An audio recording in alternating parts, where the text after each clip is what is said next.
Welcome to Indiana Sports Beat Radio, brought to you by the Hard Truth Distilling Company in Brown County, Indiana. So for the thousands in attendance and the millions watching around the world, it's time! 3 on the way. Oh! It went in! It went in! And Indiana wins the ball game! Know your role and shut your mouth, you jabroni! Full game for the win! Ayler's gone. Goodbye. Touchdown, Indy. Woo! IU America. They got a football team now. It's pretty simple. I win. Google me.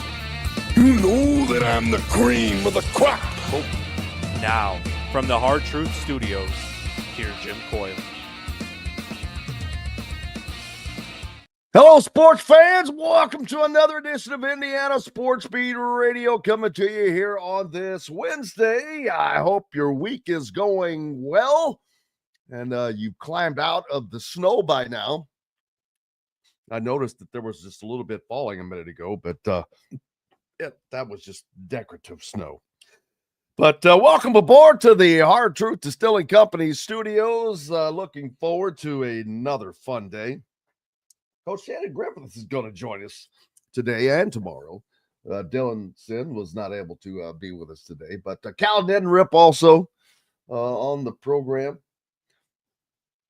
Hope you ready for the college football playoffs. They are back among us tomorrow.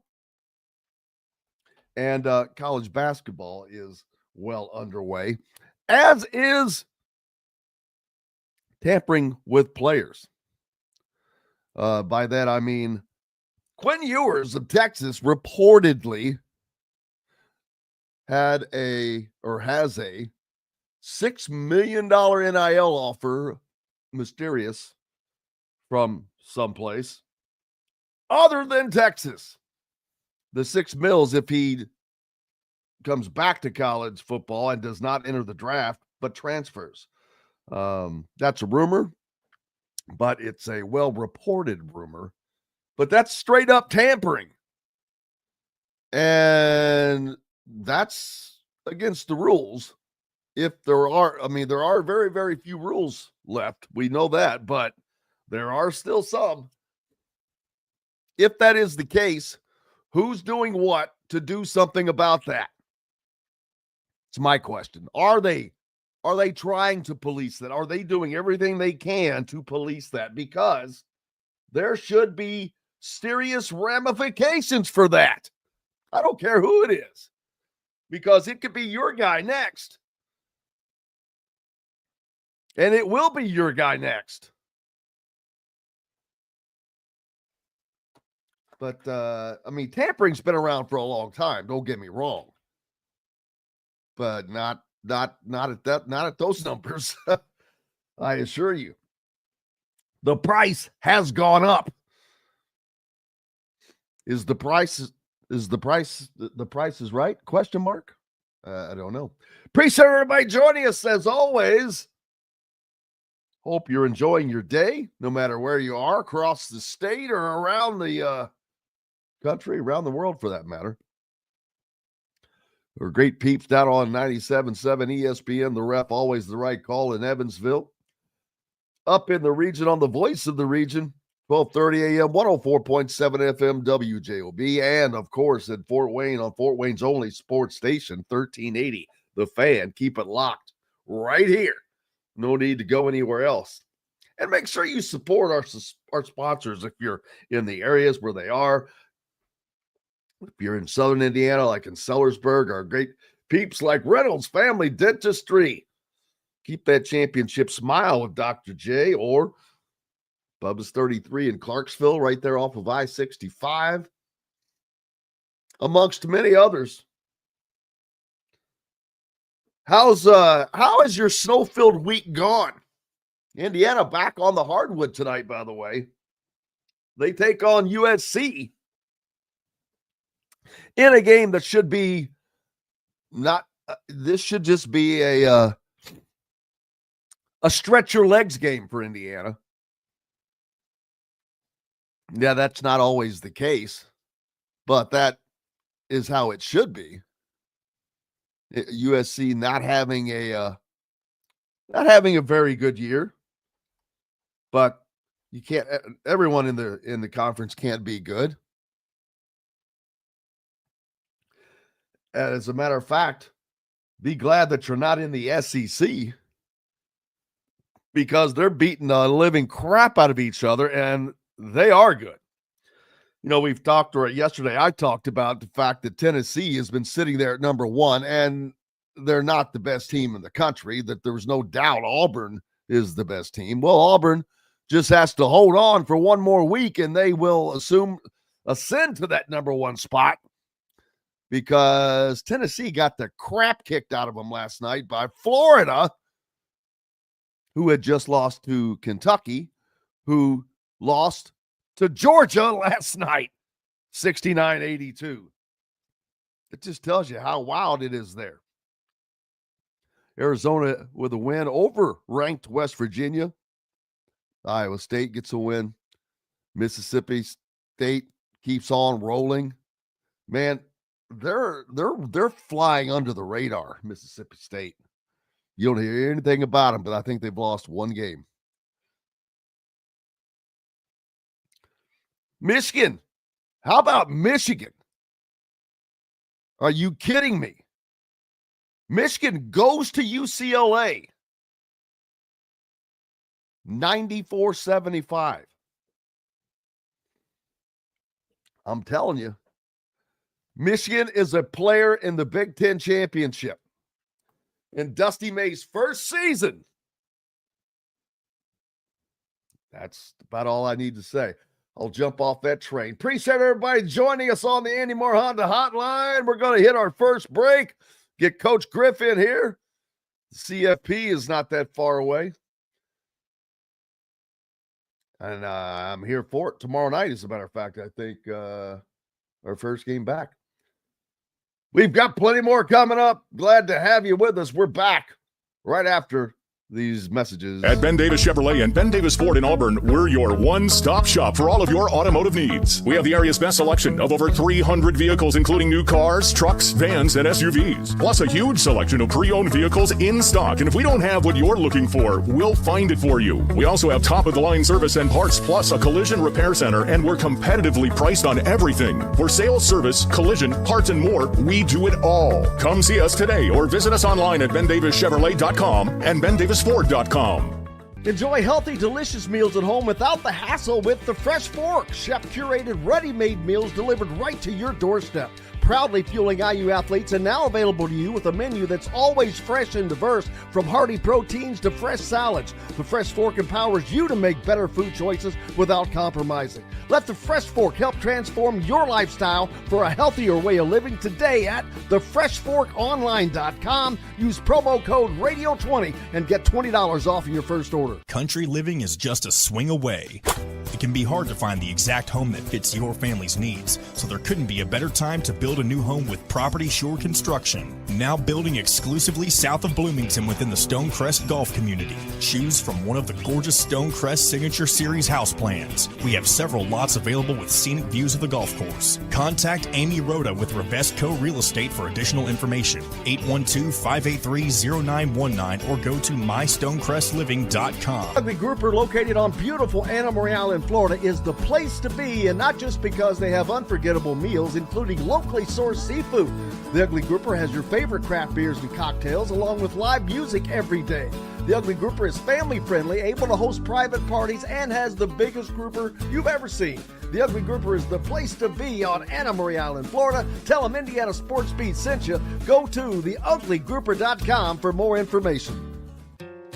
Located on 325 acres in beautiful Brown County, Indiana, Hard Truth Distilling Company is the biggest and the best craft distillery around. While Hard Truth is already known for producing internationally awarded whiskeys and spirits like Hard Truth's sour mash bourbons, sweet mash, and hard road rye, as well as their cinnamon vodka and the always popular toasted coconut rum. Hard Truth Distillery offers so much more.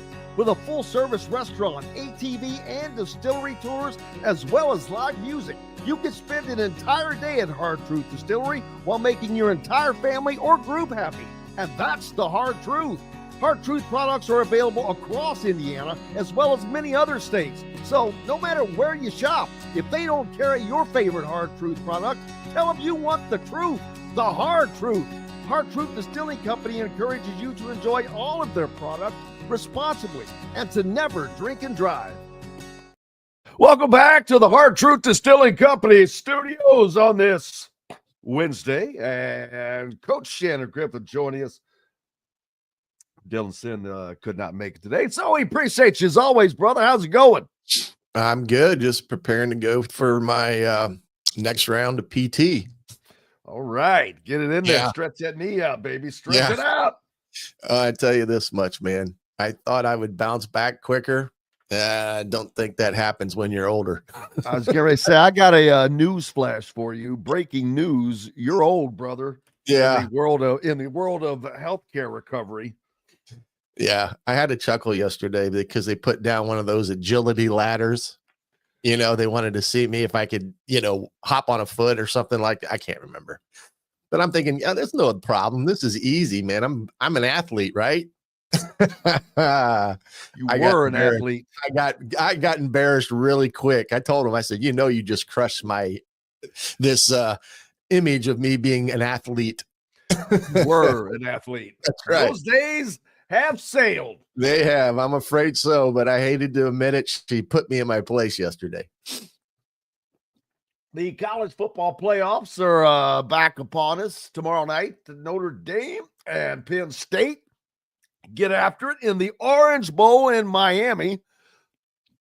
This should be an entertaining game. I think Penn State wins this game. Their offense, that had not been much all season, has just kind of come alive here at the end of the season. And I'm like, okay, that changes things entirely because that's something they didn't really have all year. And that's what kept them from being an elite team to me. That's I just didn't see them as being that team that could do it.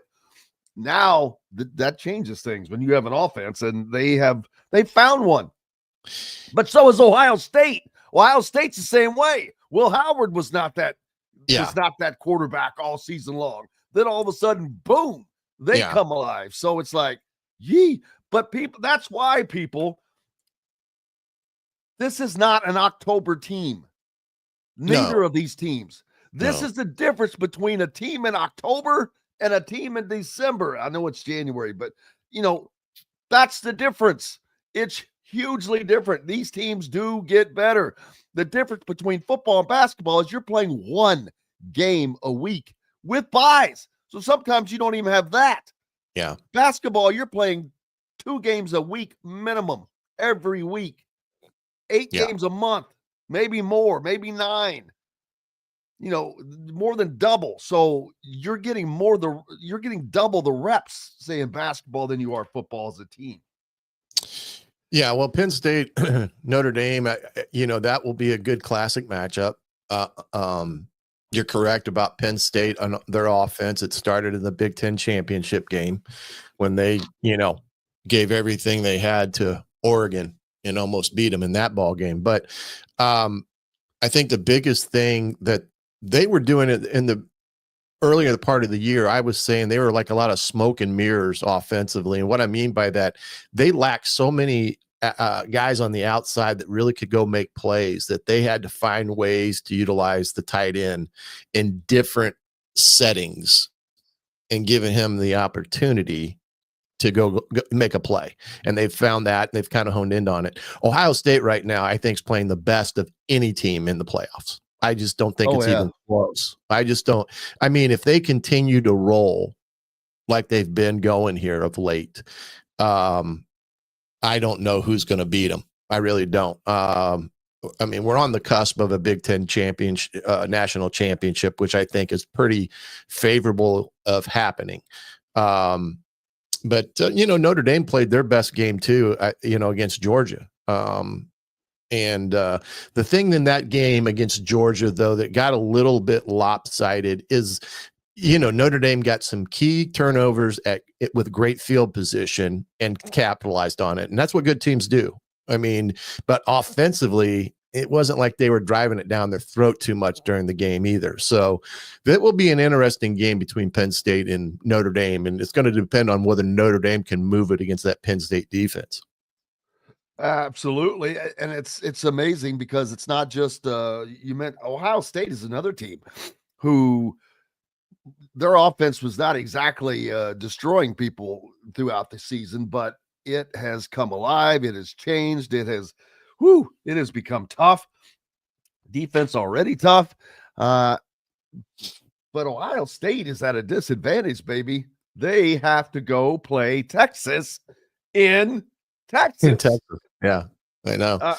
But you talk about a stroke of luck for the Longhorns. That's gonna. Ohio State fans have access to tickets. Don't get me wrong, and they will travel. Don't think that they won't. But it's going to be a Texas crowd. There's no doubt because that place is Jerry World is. I don't even know what it holds. Yeah, I don't either. It's just so huge. I don't know that. I've never been in that building, so I don't know the dynamics of it. I don't know how if it matters if it's a 40-60 or but I don't know what it'll be like. But I'll be honest with you, complex. I'll tell you that I've flown over it a couple times going into Dallas. I mean, probably took a while to do that too. Yeah, well, it was had to cross the time zone. Yeah, it's a huge, massive building. So yeah, I don't know what it holds, and that will be difficult for Ohio State to go into Texas and play Texas because that it's going to be a Texas environment. But I don't think Texas is playing anywhere near the way they were earlier in the year. Especially there seems to be speaking of offenses and getting better, not to me. They have not gotten better. Part of that is injury to Quinn Ewers, so they haven't had him out there the whole time, but they've got Arch Manning, so it doesn't really matter who they're waiting to really push in and push Quinn Ewers out. It's just I'm glad you brought that up because that's exactly it. Texas is the team that has not gotten. I have not seen great growth, but that's we'll see Friday night with them. Yeah, their defense has struggled too now. I mean, it's been a whole team effort where other teams they're kind of clicking in all three phases. Texas just seems like they're running in quicksand. They just really can't get going. Now, I know they've won, and I don't want to belittle that, but at the same time, they haven't won to the extent you would expect them to win. That's where the teams like Penn State and Ohio State have kind of overly impressed more so in terms of their victories thus far. But out of all of them, I just think Ohio State is playing lights out. And if we do get the Big Ten, a Big Ten final national championship, it'll be hard for Ohio State to beat Penn State twice. Penn State, they can go toe to toe with them, and they proved it earlier in the year. Absolutely. Looking forward to it as well. These we're down to the final four for the college football playoffs. So looking forward. And it's played out really well. Speaking of Texas and Quinn Ewers, lots of talk about tampering and an alleged offer to Quinn, an NIL offer of $6 million if he were to stay in college but transfer to someplace else. Now, my question is, if people know that, how do they not know who the hell this offer is coming from? Well, their agents are keeping it. These kids. That's the problem. Then that's crap. That's crap. There should be an investigation right now. Absolutely. Ongoing. Because there are so few guardrails in this sport now that has. It was the best season in college football this past season. Yeah. Yep. And the transfer portal has made it that way. There's no ins and outs, changes, arguments about that. Doesn't mean I love everything about the portal. I don't. This has nothing to do with, well, it does have something to do with the portal, but the NIL. They've got to put guardrails, and they have to protect the few guardrails they can put up. So anytime something like this rears its head, it's straight up out and out tampering, which is illegal at any level, anywhere. And they should jump on this right now. And I mean, there should be ramifications. But here's the thing. This stuff is probably filtered, like you just mentioned with the agents. This stuff is probably filtered through a couple of layers of people. This is probably not even coming directly from a collective. They have a friend of a friend who knows a friend who works for the collective who heard, that's how they can do that and kind of get away with it. Yeah. Well, Jim Mora at UConn has actually called him out for tampering. He basically called out USC. I mean, he didn't come out and say Jim Mora at University of Connecticut. They had a great. Don't talk about it. Playoffs. You kidding me? Playoffs. I just hope we can win a game. He's like Beetlejuice. Yeah. If you say his name times, it's daddy, out, man. But he basically called out USC for tampering, and trying to lure players away from UConn. And the funny thing is, well, first of all, not to interrupt you, UConn, not a great program, but secondly, USC is losing players like water through a net. Yeah, that's why. And he called them out. I mean, UConn had a 8-win season, went to a bowl game, won their bowl game. I forget who they beat, but I think it was kind of an upset. Yeah, and I can't think off the top of my head right now, but there has to be this is the part about the agents and stuff. And what's happening with some of these agents and kids and stuff is an agent's calling around and saying, hey, how much can you give me if I get you X? And then he'll call another team and say, how much can you get me if I get you X? And then after he's got 3 or 4 offers, he calls the kid and says, look, I can get you X dollars if you'll transfer to X school. And that's how it's going. And like you said, that's where the guardrails get missed because the schools have no control over the collectives. That was the big lawsuit in Tennessee. And so they don't know what the hell's going on. And so it's kind of the wild, wild west when it comes down to it. And the NCAA is going to have to act. I know they're trying to get this settlement done with the lawsuit and stuff, and they're kind of afraid to do anything now for fearing lawsuits. But at some point in time, they got to put the big boy pants on, and the NCAA president's got to do the same thing and say, look, we're not going to have this BS of the wild, wild west every year with kids. It's not feasible. It's not good for the kids. And when a kid signs with an institution, because you remember now, the National Letter of Intent's out the window. These kids are going to sign a contract that's going to stipulate what they're going to get. Is that now? Did that just no, happen? I don't think it goes into permanent effect until next year. But I missed this. But maybe they did. I don't know. I mean, I don't know when the actual enforcement date on that was, but no, I missed it. So that's out the window now?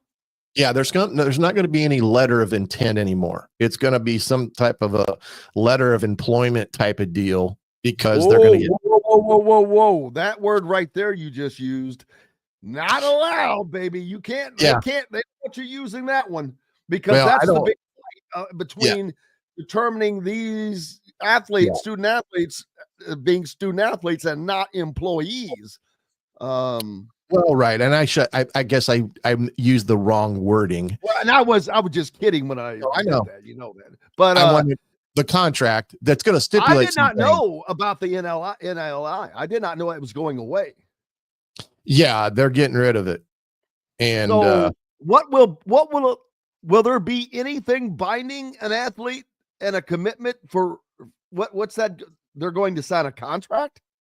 Yeah, they're going to sign something that basically lays out what they're getting from the institution because of the money that they're getting, through collective bargaining, that deal. Well, Where, first of all, any athlete that does not get an NIL offer in writing, and sorry, I know that you're young and immature, or not immature, but it's not there yet. But after all the horror stories that have been seen, heard, all of these guys, the Louisville's punter did not go with them to the bowl game because of an NIL situation. Of course, UNLV's quarterback didn't play all season because of that. There was just many. The kid that left Florida and is suing them, who went to Georgia and is now in the portal. So it goes on and on and on. But if you don't get it in writing, you didn't get it. Right. Well, that's what happened to kid at the quarterback at UNLV as well. So I guess the biggest thing is, you're going to have the roster size changes coming into effect. You're not going to have 105 kids. I think it's going to be I've heard twice that it's either 100 or 105. So I can't really say one way or the other what the roster size limit's going to be. There is no more national letter of intent. But are those 105 scholarship athletes? They have to be. There's no more walk-ons. That is an additional 20 scholarships each program has to pay for. On paper, it sounds like, well, that's easy, just, Yeah. No, every scholarship it costs X to the school. The school charges, for tuition, for books, et cetera, et cetera. Right. I think Kurt Signetti mentioned that, and I was trying to understand where he was coming from. Something about you got to have 85 full scholarships, and the rest of them that are on scholarship from 86 and on don't necessarily have to be full rides. They can be like we're going to pay your tuition or something like that. That's something I have to get clarity on, because that's not the way I understood the rule. The rule was that everybody was on a full ride. Didn't matter. It was 100 kids on the roster. There was no more walk-ons. Everybody was getting money. And so money. Yeah.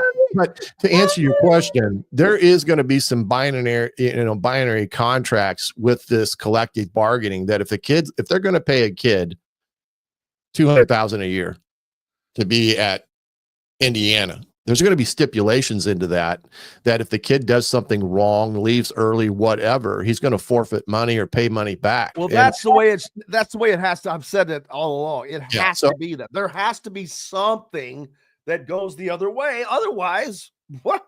Why would you not? You cannot leave everything.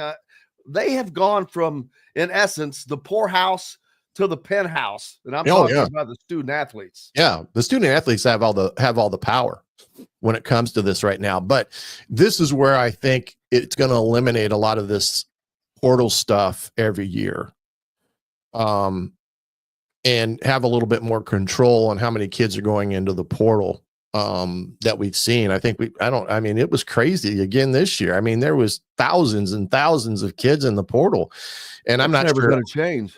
Well, until there's a penalty binding contract that you're here for 2 years. Well, right, and there'll be provisions in there. If the coach is fired or moves on, they can, then they're free to do what they need to do with all that. But it's going to there'll be some constraints, I believe, that will be in play here within the next season or so, as it pertains to NIL, as it pertains to the collective bargaining agreement and all that good stuff. And it'll have more definition. But yeah, the agents, there's agents out there that are not even cleared to be agents, and they're taking 10 to 15% of what a kid's getting out of school. The national average for an agent is about 2 to 3%. Oh, really? I thought it was 10%. I didn't realize NFL. No, it's not as high as that. Now, unless they've got something written in it, but some of these guys are getting 15, 20% off of these kids. And I heard somebody discuss that they wrote into a contract with a kid, when he makes it to the NFL, he's going to give X, he'll have to pay X to this agent. The kids, this is where it gets all crazy, and this is where I think there has to be a governing body of some sort, a players association or whatever, that is being there for the student athlete's best interest in terms of being the bargaining power to have the guardrails and take some of this away from these corrupt agents that are out there that are doing kids wrong because they can get them X amount of dollars. So, but hey, it is what it is right now. It's messy. It's ugly. It's kind of the underbelly that you don't want to look at, but you're right. It has been the best year in college football in terms of parity. I think there's parity that's entered in the equation. And, we're going to see more teams like Indiana that have not been at the upper echelon of a Big Ten race.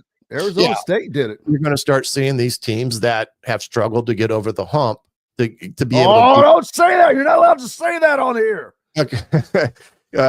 Being in a more competitive arena. Now, they're still not where they need to be, Indiana, and Cignetti will tell you that they're missing, those 4 and 5 star type of kids that you've got. Indiana, I've said, okay, Indiana has to have a couple of guys that are NFL guys.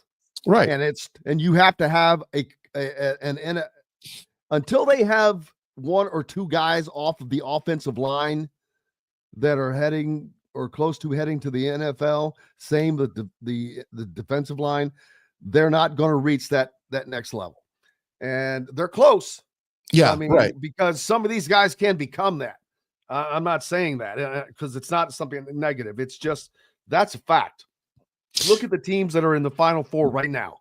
Right. I promise you, if you look, I was looking at something the other day, roster comparison. It had, the 5 stars, the 4 stars and 5 stars. Notre Dame has 1 5-star, I think.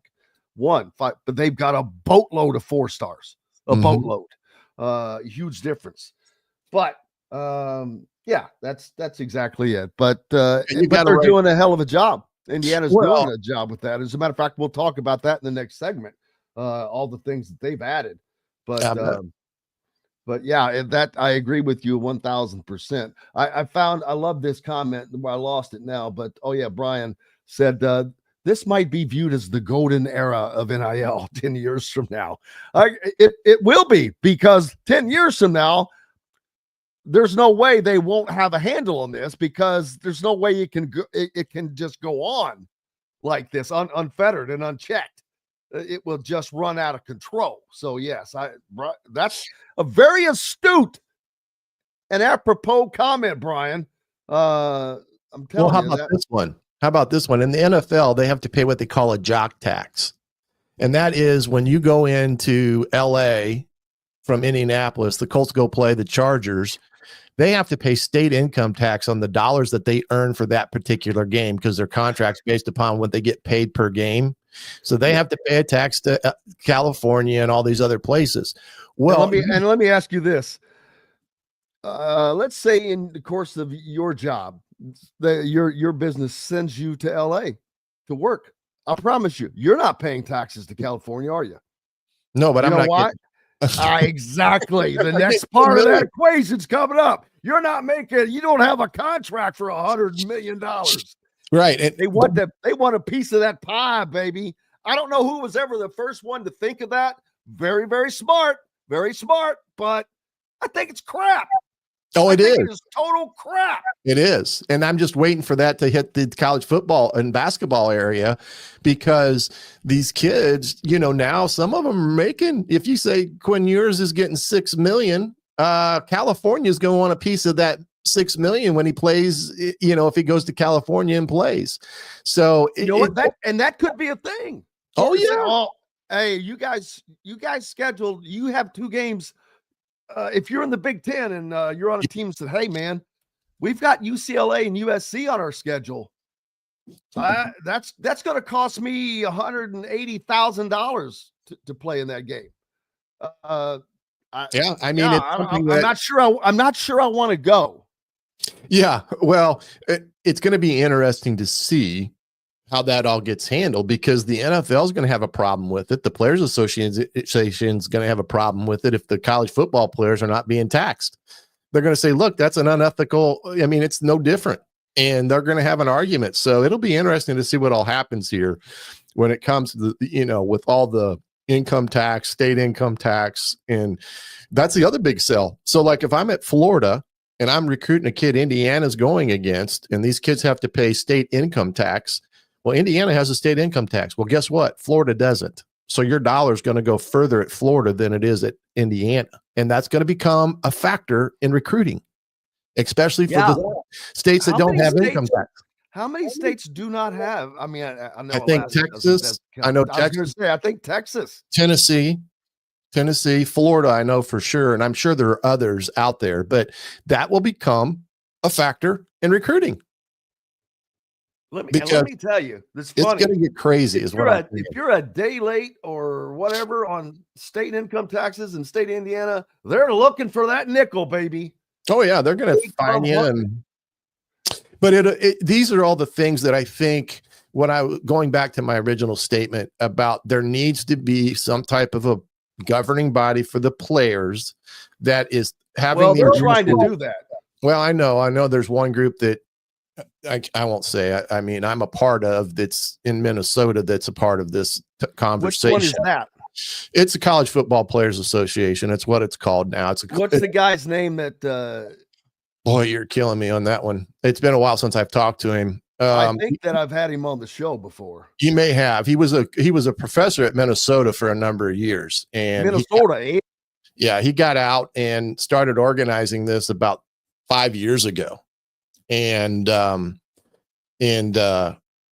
his mission is that he wants to be the collective body that takes the kids' best interest at heart when it comes to making these collective bargaining agreements. But who is he? Why should he be the guy who? Well, there's more than one out there. I know. That's a problem. They have to have one. Well, they're going to have to settle. And it'll be assigned something between the NCAA and somebody. But my point being is there's a group out there that is doing for the money aspect. The gentleman that I just spoke about that I'm a part of is a nonprofit.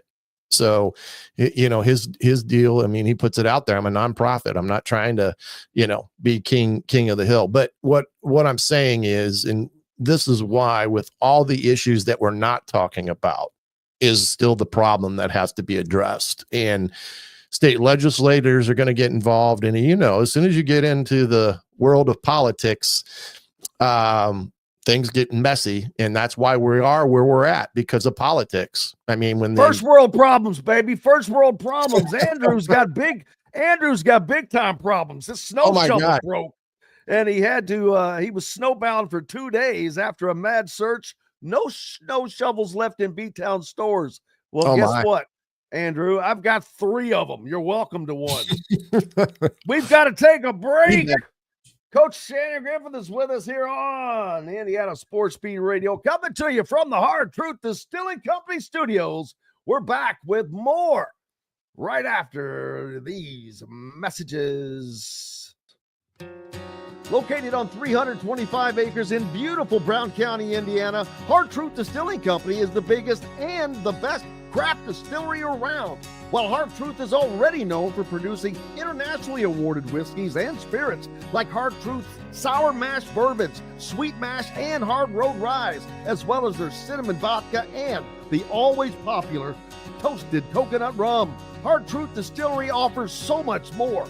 With a full-service restaurant, ATV, and distillery tours, as well as live music, you can spend an entire day at Hard Truth Distillery while making your entire family or group happy. And that's the Hard Truth.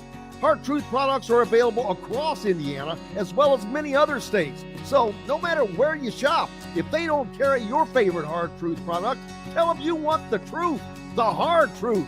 Hard Truth Distilling Company encourages you to enjoy all of their products responsibly and to never drink and drive. When it comes to apparel and promotions, Freethink has you covered, literally, whether it's 24 or 200 shirts for sports leagues, businesses, or groups. Freethink Apparel and Promotions can also create your very own merchandising store. Freethink Apparel and Promotions did it for Indiana Sports Beat Radio, and they can do it for you. Whether it's screen printing, embroidery, digital printing, promotional products, vehicle wraps, or anything else under the promotional line. See what Freethink Apparel and Promotions can do for you at freethinkapparel.com. Know a team or group needing a fundraiser? Boost Fundraising raises more money faster and offers the most unique and user-friendly online fundraiser in the nation. Your team receives personalized fundraising pages for each team member. Free team-branded promo gifts shipped to each donor. Boost Fundraising does it all. Sports teams, marching bands, charity causes, and community groups. Go to boostfundraising.com and be sure to enter the promo code COYLE, that's C-O-Y-L-E, to receive a discounted fundraiser.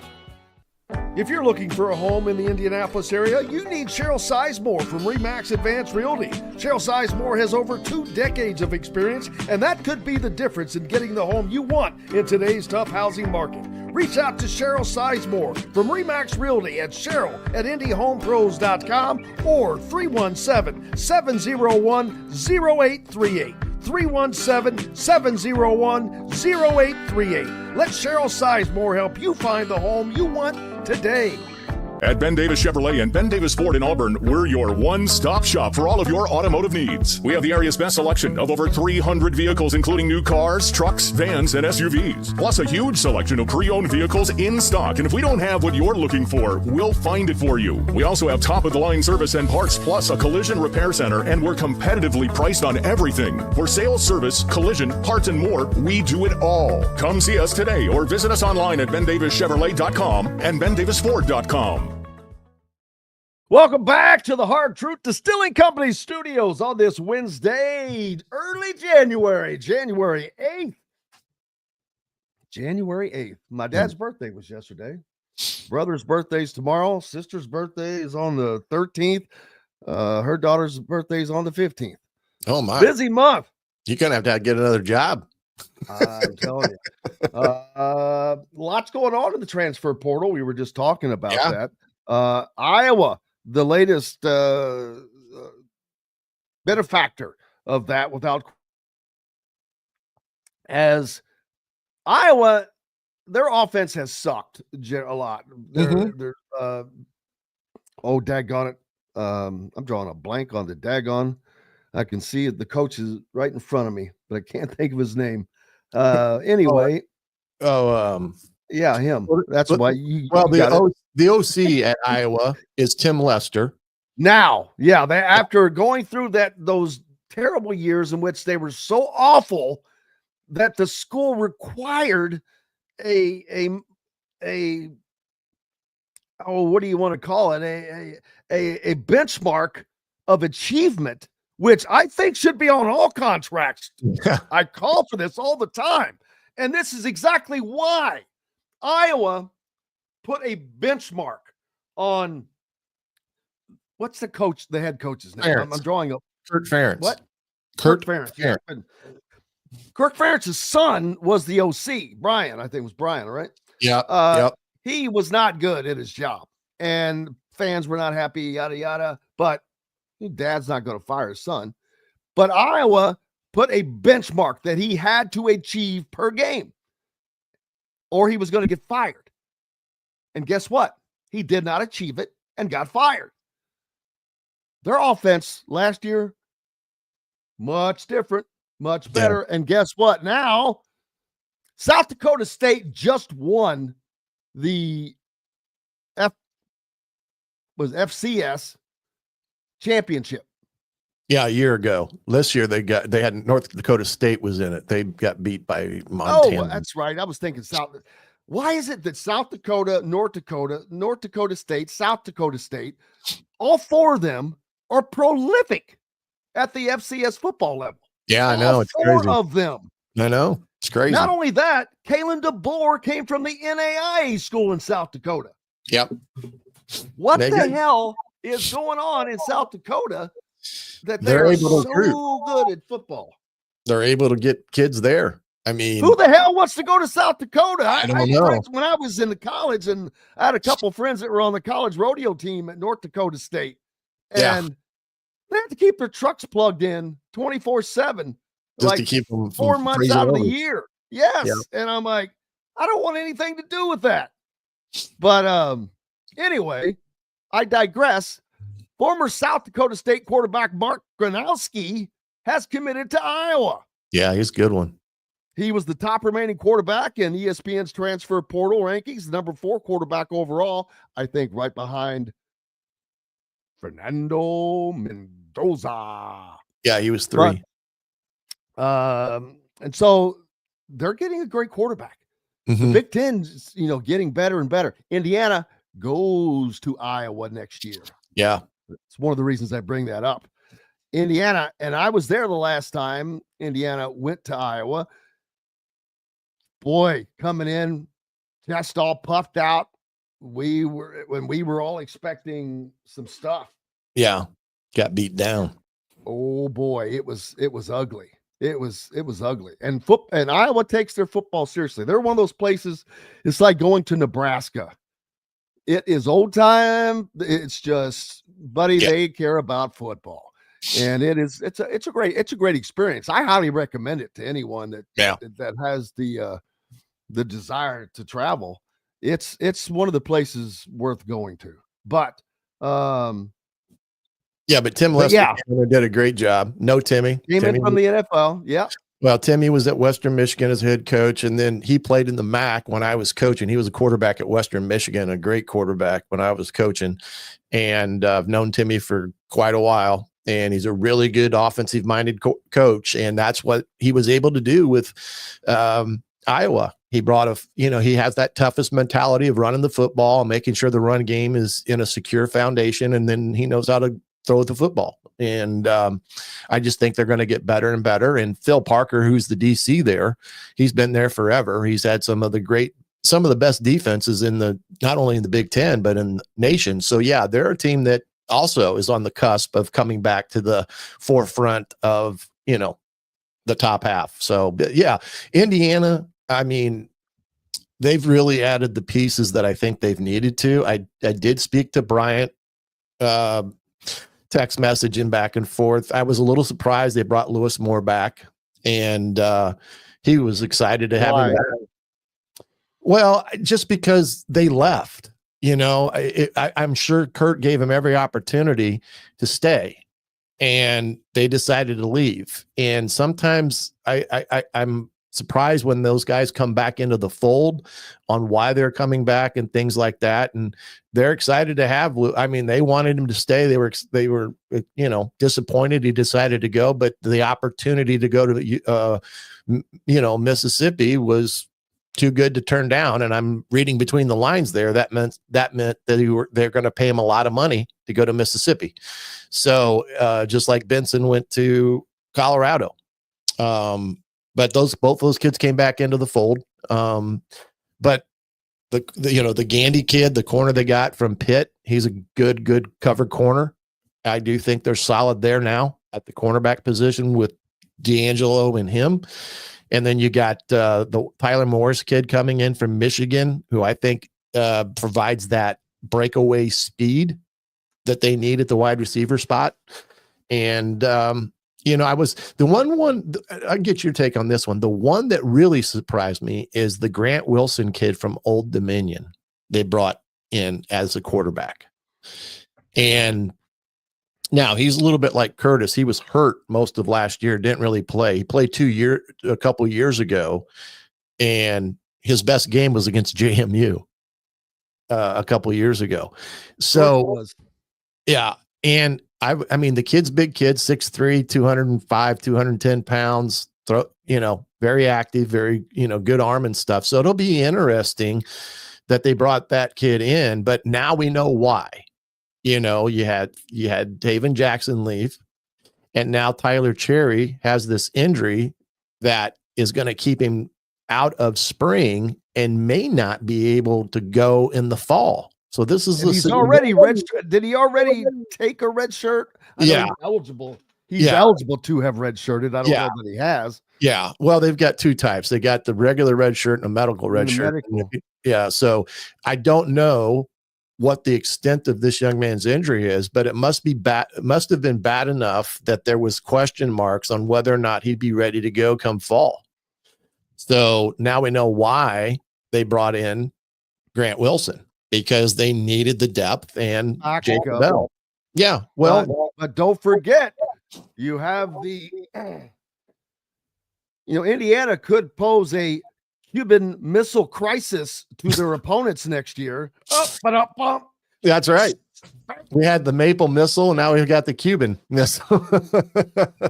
There you go. How about that one? How about that one? I like that. Good job. Congratulations. But what about Rourke? But it's kind of hard to be a Maple Missile. I mean, you think about Maple, and it's like, true. Yeah, I didn't understand that one either. Yeah, but what about Curtis Rourke playing the entire year on a torn ACL? If it was truly, I mean, well, he's having surgery. I'm not doubting that, but I'm saying it couldn't have been too much of a tear because, and I'm sure there must have been some pain, but it obviously also did not prevent him from being a relatively normal looking person because nobody knew it. Well, because the reason why I bring it up is you're correct. I mean, you can put a brace on, which he did. And sometimes there are kids that, offensive linemen have played with torn ACLs. So it's not that it's uncommon, but we know now why his running ability was really limited and his mobility in the pocket was limited. A lot of it was because he couldn't really run because of, change of direction and stuff. So for a kid to do that, knowing that there is some discomfort there, with the knee, and put up the numbers that he did. I mean, just what a warrior. All I can say, what a warrior that kid was. And it says a lot about him, but it also says a lot about the program and belief in what Cignetti and Shanahan and Tino and all of them were trying to accomplish this year with this ball club, that they were able to do so. And now we've added some, pieces of the puzzle that they've needed and a couple good defensive linemen. I'm interested about the Zen Michelson kid. That's a kid down from your old neck of the woods down there at Floyd Knobs, the kid that's coming in from Ohio State. Yeah, the Ohio State lineman. Where's he going? He's coming to Indiana. Zen Michaels. I did not see that. When did that happen? I missed that. I remember when that kid, I went down and watched him play when he was a senior, when they played Bedford North Lawrence, just south of me. And I will not forget this. They were in the far end zone, but I could clearly see this dude. He stood out and there was no stopping him. I remember when I was coaching in high school, we had a defensive lineman that the other teams were literally triple teaming because they could not stop him. And it was the same with this guy was like a man among boys. But that's a great get. Did not see that. And I'm glad to find out about that. Well, he's still get him on. He supposedly is now he's going to he stayed with him through the playoffs. He's been injured. He was injured for like the last 4 or 5 games because he's been a backup all year. And now how does that work? You announce you're hitting the portal, that you're going to another school. You have the school selected, but I'm going to stay here. They do it until I'm done, which I'm glad to see that, but that has to be kind of weird. It is. I mean, I'm not quite sure, but this is the problem with this portal stuff and why these kids get put in the position they do the year's not over and they're going to make a decision and their team's in the playoffs, like the quarterback from Penn State. I mean, all craziness. Crazy. But Indiana's had the pieces of the puzzle they've needed. We'll see what happens through the next few months up through the spring transfer portal. And, I think they're going to need another tight end. We'll look forward to it, buddy. I got to hit a hard break. I do too. And I got to go. Thank you enough. I'll see you tomorrow. I'll be back. Back on tomorrow. Coach Neddenriep is joining us here on Indiana Sports Beat Radio. We've got Kyle Neddenriep coming up next from the Indy Star. Back with that and much more right after these messages. Andy Moore Honda is Bloomington's #1 Honda dealer for a reason. Buy a new Honda and get a 3-month break from car payments. That's right, no payments for 90 days. That includes the all-new, all-electric Honda Prologue. and you get it for just 0.9% financing. Or the 2024 Honda Ridgeline Black Edition or the Honda Accord LX, both for just 1.9% financing. Get more to your door from AndyMooreHonda.com, Bloomington's #1 Honda dealer and your best place for new and used vehicles. Hoosier Hanks East, located on College Ball Road in front of Kroger in Bloomington, is everything you could want. Great food like their custom pizzas, wings, wraps, unbeatable daily drink specials, live music on Fridays, and Hoosier Hanks East is home to Inside Indiana Football and Inside Indiana Basketball coaches shows hosted by Don Fisher. Be on the lookout for Hoosier Hanks ticket giveaways to Indiana and Colts games on social media. Stop by and meet Hoosier Hank at Hoosier Hanks East on College Ball Road in Bloomington. Hungry for something a little different? Well, head to the Rusty Gator Fork and Ale in Bedford, where oceanic flavors meet southern charm with a Cajun flair, like their loaded voodoo fries, gator bites, or jambalaya, and so much more. The Rusty Gator also has live music each Friday and Saturday night with some of the best local and regional artists around. Visit the Rusty Gator Fork and Ale in Bedford and get your Cajun on. If you're looking for a home in the Indianapolis area, you need Cheryl Sizemore from RE/MAX Advanced Realty. Cheryl Sizemore has over 2 decades of experience, and that could be the difference in getting the home you want in today's tough housing market. Reach out to Cheryl Sizemore from RE/MAX Realty at Cheryl@IndyHomePros.com or 317-701-0838. 317-701-0838. Let Cheryl Sizemore help you find the home you want today. Located on 325 acres in beautiful Brown County, Indiana, Hard Truth Distilling Company is the biggest and the best craft distillery around. While Hard Truth is already known for producing internationally awarded whiskeys and spirits like Hard Truth's sour mash bourbons, sweet mash, and hard road rye, as well as their cinnamon vodka and the always popular toasted coconut rum. Hard Truth Distillery offers so much more. With a full-service restaurant, ATV, and distillery tours, as well as live music, you can spend an entire day at Hard Truth Distillery while making your entire family or group happy. And that's the Hard Truth. Hard Truth products are available across Indiana as well as many other states. So no matter where you shop, if they don't carry your favorite Hard Truth product, tell them you want the truth, the Hard Truth. Hard Truth Distilling Company encourages you to enjoy all of their products responsibly and to never drink and drive. Welcome back to the Hard Truth Distilling Company studios on this Wednesday. Appreciate you being with us. Kyle Neddenriep from the Indy Star. And, man, I know you've been busy, brother. It's high school basketball is abound right now, and some great games. As I know Fishers has this grip as being the best team in the state, and it's still amazing only because of they don't have a 7-footer. They don't have this Flory Badunga type. They're just athletic as heck and get after it. Yeah, they are. And I would say they've gone through a little bit of, I don't know what seasoning, I guess, this year. They've had to play some close games here lately. That's not good news for the opponents. No. And I was talking to somebody the other day about, kind of where they stack up, in the kind of the history and if they win another state title. And, the guy I was talking to definitely knows history. And, he was kind of saying they're not as good as, some of these teams that you go down the list. And maybe they're, and certainly to your point, they don't have that Greg Oden or that, that 6'10" guy or, somebody like that.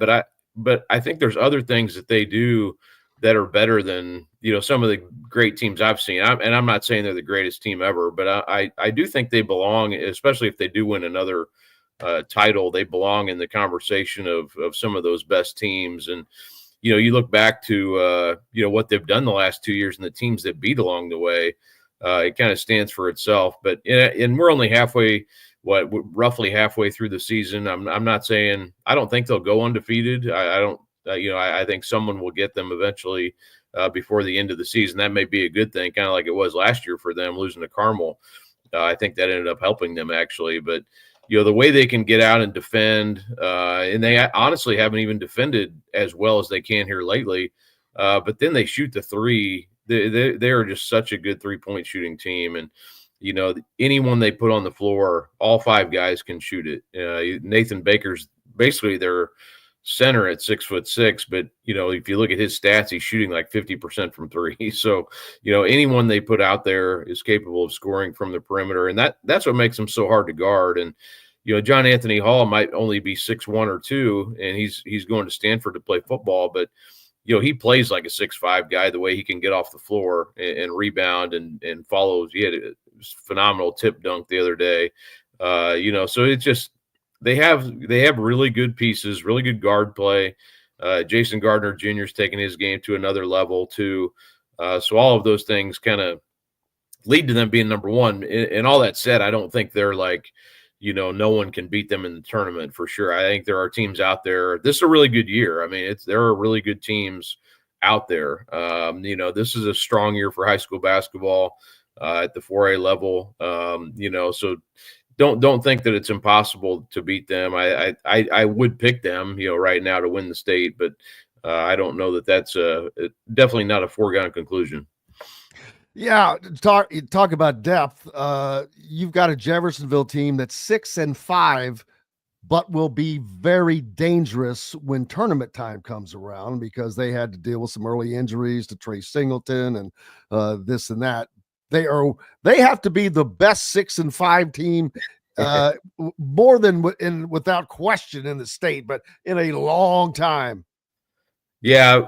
You can kind of throw their record out the window to a certain extent. Trey Singleton's back. He played against Lawrence North on Saturday. They lost that game by 6. But again, Lawrence North's the second best team in the state right now. And they will have an argument to be number one before the end of the day. They play Fishers down the road here. I think in February, somewhere in there, February 18th. So, that game will be coming down the road. Certainly, Singleton, when I talked to him at the Hall of Fame, he had just played his first game. He wasn't, he seemed a little down, about like, man, I don't know, if I'm helping, but he's definitely helping, and the more healthy he gets, obviously, the more he's going to help. And him just being out there, I think one thing about him is he sees the floor. He's not like a black hole like some big men are when you get it to him. He's a good passer, and Michael Cooper is going to definitely benefit from his presence out there, as well as PJ Douglas and they're obviously all their other guards as well. But they're definitely going to be, and they play New Albany on Friday, so I'm curious to how that game goes because New Albany's off to a great start. Huge game, folks. If you're people in Southern Indiana know what I'm talking about, but. I don't know where the game is, where it's being played, but if it's in Jeffersonville, there will be over 5,500 people in William S. Johnson Arena. And if it's at New Albany, there will be over 4,500 in whatever they call that cracker house. I'm just kidding. I went to Floyd Central. It's at Jeff, by the way. Okay, there you go. 5,500 people packing that place. And that's going to be, that's always a festive, I'll call it a festive atmosphere. Old rivals. I've covered that game a couple times. It's a lot of fun. It's interesting this year because, New Albany actually has a better record than them right now. Obviously Jeff has played, such a tough schedule, but you do kind of, wonder how New Albany approaches this game. Like, hey, let's see where we're at. They've beaten some good teams this year. That their only loss is actually to Lawrence North as well. And that, I believe that was right before Christmas time, but they've beaten some good teams. They beat Bloomington South early in the year. They haven't really been tested a whole lot. They played a tough game against Decatur Central, won that game. So there are I would definitely say Jeff is the better, more seasoned, experienced team for sure. But you never know in rivalry games. And their coach Jason Jones, I was really impressed with him at the Charlie Hughes. Having watched them a couple times, they have a young man, Noah Washington, who's a really good player as a freshman. So a lot of excitement I know about that program right now. And if you're a person who doesn't have any rooting interest in other teams on Friday night, that would definitely be a good one to get to. You better make sure you got a ticket though before you hit It's an old-fashioned high school basketball game, man. I mean, that the atmosphere, if you love that, I'm telling you right now, that's one of those games. There are others, I get it, but this is one of them that you will you'll be taken back in time a little bit, I think. Yeah, you'll enjoy it. I remember being in New Albany when I was down there quite a bit during the Romeo years, and I remember before they brought out that big thing where you turn the crank where you get your tickets for the sectional. It was like, man, what year is this? 1958, or it's like, this is really cool. But yeah, it's a unique experience. There's another really good game too at Warsaw on Friday night. Northridge plays Warsaw. So again, another one, if you're getting out of the area or want to see a different game, I mean, that one will be really fun too. Northridge is undefeated. Warsaw is having kind of a revival season. They're 9-3. So that there are a lot of good ones. I'm going to see Greenfield and Mount Vernon, which that's another kind of backyard rivalry game. And Luke Ertl, who's going to Purdue, and of course Braylon Mullins going to UConn. I'm planning on seeing that one. So there's a lot. Friday night, there's a lot of really good games. In that Warsaw game last year in this game, it was a 1-point game, a buzzer beater. So probably expecting more of the same.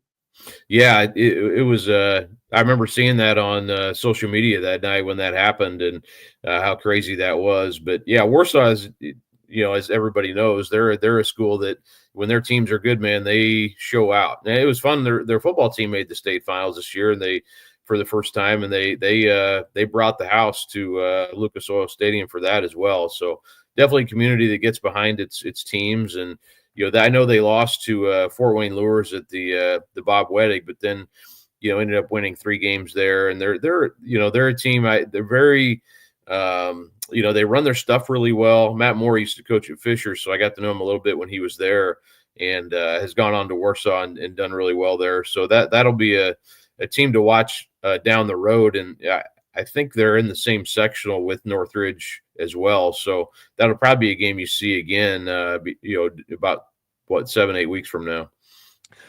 Evansville Wright's undefeated, but recently a 56-50 win over Heritage Hills. They don't have Trent Sisley, and they don't have much height. That game looks to be a lot closer than it probably should have been. Yeah, Wrights. I was talking to somebody last night about them because they came to I was at North Central last night, so they came to North Central over the holidays, and I was talking to Michael Logan, actually, the son of Paul Logan, who the tournament's named after him, the former AD at North Central. But he said Wrights was just super impressive. They beat Pike, they beat Carmel. They have a couple really good players, including the sophomore, who's one of the top players in the country, basically, and they're off to an 8-0 start this season. But really, yeah, that score kind of surprised me a little bit. I've been ranking them pretty high based on what they did at the North Central Classic there. But yeah, being 8-0, I don't know if this was expected for Wrights this year, but they have a kid, Jalen Mitchell is a sophomore, a really good player. I've had a chance to see him this summer a little bit too. And good rebounder. But I also another guy who really is a high assist guy too. He gets the ball to where it needs to go, and he's not a guy who's just putting up just a ton of shots or anything like that. But he does get his own points, and then they've got a couple seniors around him too who are good players. So yeah, that's a team to watch. I think they're pretty good, and having come up here and been tested against teams like Pike and Carmel. I had a chance to see Carmel on Saturday, and that may have been a matchup problem for Carmel, just looking at Wrights' team against theirs. But very good win to beat Carmel in that tournament. And they kind of dominated Carmel for most of that game. So, but yeah, that definitely Wrights, in that sectional down there where they're in there with other Evansville teams. I think they'll probably be the team to come out of there. And then, who knows what can happen from that point forward. Last thing, I've got to ask, back down to Southern Indiana, Dane Sprigler. I don't know if that's the son of Eddie Sprigler, a friend of mine from high school or not, but he's a junior at Silver Creek, 38 of 60 from behind the 3-point line, people. That is 64 or 63.3% on threes. And I'm not talking about 5. He's put up 60. That is unbelievable. That is. I mean, how do you keep that going? I mean, you're setting a pretty high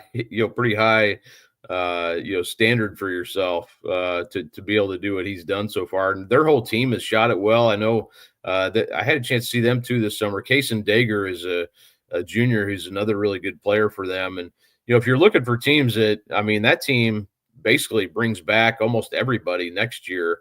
Not everybody, but a lot of their team back next year, a lot of their top players. So if you're looking for a team that, I don't know if they've played in the Hall of Fame recently, but that could be a team that would fit right in there pretty well in the Hall of Fame next year with all the guys they got coming back. But yeah, they're off to a great start. I mean, that's a team that, in Class 3A, which is absolutely loaded. I know we've talked about that before, but, the way the classes are constructed now, you have Cathedral and Attucks are in 3A. You have Silver Creek in 3A. You have New Pal in 3A.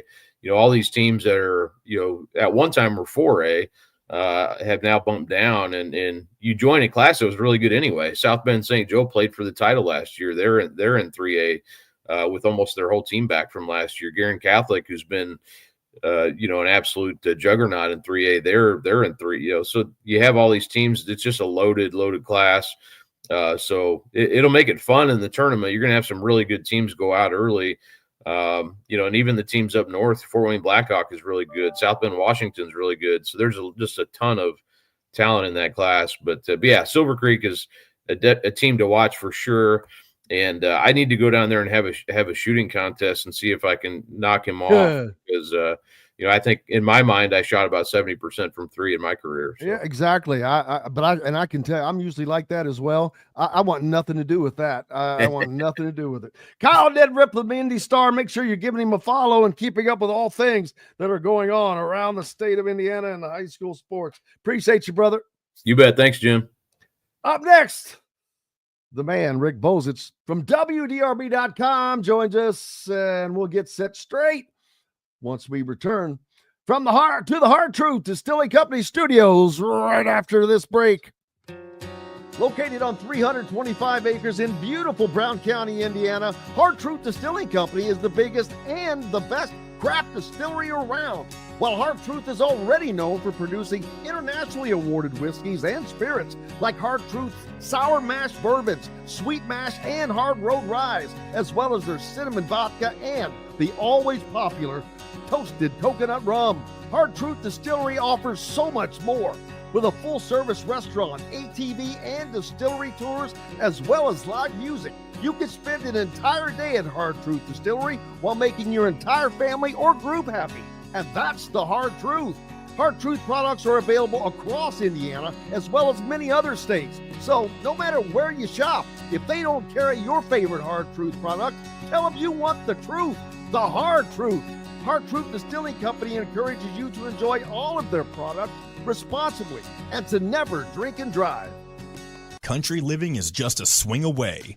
It can be hard to find the exact home that fits your family's needs, so there couldn't be a better time to build a new home with Property Shore Construction. Now building exclusively south of Bloomington within the Stonecrest Golf Community. Choose from one of the gorgeous Stonecrest Signature Series house plans. We have several lots available with scenic views of the golf course. Contact Amy Rhoda with Revesco Real Estate for additional information. 812-583-0919 or go to mystonecrestliving.com. Hoosier Hanks East, located on College Ball Road in front of Kroger in Bloomington, is everything you could want. Great food like their custom pizzas, wings, wraps, unbeatable daily drink specials, live music on Fridays, and Hoosier Hanks East is home to Inside Indiana Football and Inside Indiana Basketball coaches shows hosted by Don Fisher. Be on the lookout for Hoosier Hanks ticket giveaways to Indiana and Colts games on social media. Stop by and meet Hoosier Hank at Hoosier Hanks East on College Ball Road in Bloomington. Whether it's a night out with the family, after work with colleagues, or catching the game with friends, Bubba's 33 is the place for you. Bubba's 33 offers a mouthwatering menu of selections that are all made from scratch every day. The portions are big, but the prices are small. And with over 50 big screen TVs, you'll never miss the big game. Bubba's 33, pizza, burgers, beer. Ugly Grouper, located on beautiful Anna Maria in Florida, is the place to be, and not just because they have unforgettable meals, including locally sourced seafood. The Ugly Grouper has your favorite craft beers and cocktails, along with live music every day. The Ugly Grouper is family-friendly, able to host private parties, and has the biggest grouper you've ever seen. The Ugly Grouper is the place to be on Anna Maria Island, Florida. Tell them Indiana Sports Beat sent you. Go to theuglygrouper.com for more information. Welcome back to the Hard Truth Distilling Company studios on this Wednesday. Jim Coyle with you as always, and joined by the great Rick Bozich from WDRB.com. How are you, sir? I'm good, Jim. How are you? Cannot complain. I have not had to go outside, not even thought about going outside in a couple of days, as we've got about 10 inches of snow up here. What did you guys end up with? I think we got 9-ish with some freezing. Oh, wow. rain. So you got it as well. It seems like it's snowing a little bit right now. So just got the driveway shoveled yesterday and it's snowing again. You know, our buddy Jeffrey the Greek that's on here, Pave Drain, pavedrain.com, folks. That's exactly what they do. Indiana back on the hardwood tonight with USC coming to town in a game that I call that should be a stretch your legs kind of game. Don't want to call them easy games or automatic wins. There's no such thing. But USC, not exactly one of the toughest teams in the conference. Indiana is playing well here of late. I put out I did some research yesterday, which and it's kind of hard to argue with these numbers. Everybody has complained about this too big system that Mike Woodson insists on running. And now he has, in what I call, been accidentally forced into running an offense that might give Indiana a chance to win, because these are hard numbers. In the two games prior to, and it has nothing to do with Malik Renew.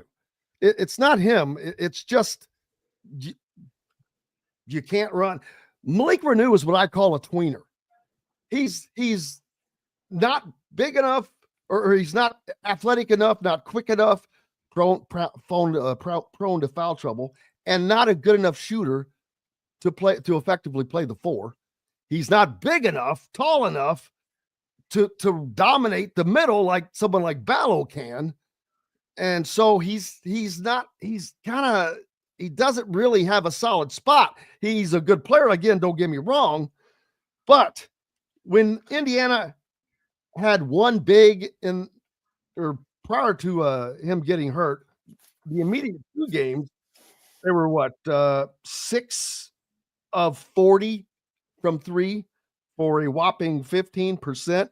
The 4 games prior to totaled up, they shot, I think, 18 of 89. Now, immediately since Renew went out and the 2 games that they had to play with just Umar Ballo, Umar has gone off big time, but the 3-point shooting has skyrocketed. They shot, 44% against Rutgers, 12 of 27. They shot 39% against Penn State, and offensive rebounds off the chart, 18 against Rutgers, 34 second chance points. Then I think 17 more against Penn State or 13 more for 17. All of that season highs. I don't think you can argue with the numbers, and they tell the story. It has given this team its only chance to win, I think, which is ironic, because does Mike Woodson back into saving his job? I agree with you. I think it's been a problem in Indiana for a while, and the problem has been that the guys they played at the 4, whether it's been Malik Renew, Race Thompson, trying to think of the guy, I just had his name, who was before him when Archie was there. There was another guy that played the 4. Oh, yeah, I don't remember who. I'll think of it in a minute. They're not Justin Smith. Guys, I got all about him. Yeah, they're guys. They're good players, but they're not well fit for modern basketball because they can't shoot the ball effectively, especially from three, or they're not great handling the basketball, driving the basketball, passing the basketball, or playing out on the perimeter. That's not their post. Their best games in the post, and that's not Renew's fault. That's just who he is. That's what his size is. That's what his skill set is. But when you've got two guys that are that way, and Ballo can't play away from the basket either, it does clog up the middle of the court. You have one less shooter. There's less movement, and it doesn't seem to work as well. And I mean, the numbers back it up. The eye tests back it up. The results seem to back it up that Indiana is a better team with only one big man playing. And whether it's a combination of Galloway, Goody, Rice, Carlisle, Tucker, whoever, Leal, the ball moves better. The ball gets to the open guy better. And the offense seems to be more effective. Now, if Woodson is going to acknowledge that, he's going to have to sit down and have a difficult conversation with, Renew and say, you're going to still play, but it's going to be a different role, and we're going to have to find a way to make this work. I'm not sure he agrees with what we're saying, and I'm not sure he'll make that change, but I guess we won't see for a while because he's not going to be back, for another couple of weeks still? Yeah, I think so. And again, ironically, I did not have Indiana winning the Rutgers game. Now, I didn't know they weren't going to have Dylan Harper. That's one thing. Right. And then I didn't know that this miraculous change was going to happen for Indiana because they looked good at Penn State. That's a good win going on the road and beating a team that has beaten Purdue. They just look freer. Mackenzie Mbako has come alive. Not that he was dormant, but he did not look happy. He did not look like he was a part of what was going on prior to, but his numbers have risen. I think it just gives a more calm. You cannot just run everything through that center. It doesn't work. And now they won't have to. And this might be, because it's going to be, the margin for making the NCAA tournament for this team this year is not big. And they have to steal some wins. I think the Rutgers game was a stolen win. I didn't expect them to do it. But Penn State, that was a stolen win. Tonight, not so much. Saturday, they're going to get tested. And Iowa's a team that went on the road to Nebraska, was down by 15, and come back and win. They're battle tested. Yeah, Iowa got drilled last week too, though, by Wisconsin. They gave up 116 points and 21 threes. So depends on which Iowa team. I thought Iowa was going to lose last night. In fact, I was surprised when I woke up this morning and saw they won the game because they were down 15 in the second half. That'll be a tough game for Indiana to win, in my opinion, because I don't think I'm not sure they can score enough to take advantage of Iowa's terrible defense, but tonight's a must-win. Can't lose to USC. Musselman's a good coach. I know they've struggled, but I don't think it'll be a walkover against them. I do wonder whether USC, what the distraction level will be with their players and their coaches, considering the fires that are going on in Los Angeles right now. It's got to be pretty unnerving for people on that staff knowing that their city's on fire the way it is. But it's a big game. Indiana needs to win this game because after this, don't they start the stretch of 11 straight games where the Ken Palm has them as the underdog? Yeah, but I think that's going to change because this team, if they win a few, it'll change. Yeah, but right now, they're not favored to win. I think the next 11 after this. Well, I would not. They're at Iowa. I would have them an underdog. At home to Illinois, I would have them as an underdog. At Ohio State, I would have them as an underdog. Right. At Northwestern, I would not. Well, he's got them losing by 3. But go ahead. Maryland at home, he's got them losing by 1. At Purdue, Yeah. losing by 9. At Wisconsin, losing by 8. Michigan, which had a big 20-point win at UCLA last night, losing by 4. At Michigan State, losing by 8. UCLA at home, losing by 1. Purdue at home, losing by 2. So it's 11 straight games they're underdogs. I think that's going to change because I expect them to win tonight. Saturday's going to be, to me, Saturday's going to be a telltale sign. You've got a team that has shown cracks in Iowa. And if Indiana is on the rise, if they're really getting it together, that's going to show. But that's going to be a different type of game for them because they're going to have to get up and down the floor. But Iowa does not play much defense either. So that's going to be it. If they could pull that game out, that would be a huge stolen win for this team. Yeah, I agree. I mean, the key against Iowa is to get back on defense because Iowa, if you score on them, they don't really care. They just want to get back down and shoot. They had some kid named Josh Dix. Never really heard of him. He had 31 points last night. He hit 7 threes. So in addition to the Peyton Sanford and the Owen Freeman, they've got a 3-headed attack there. So that'll be USC is their easiest game the rest of the year, according to Ken Pomeroy. Their projected win probability tonight is 73%.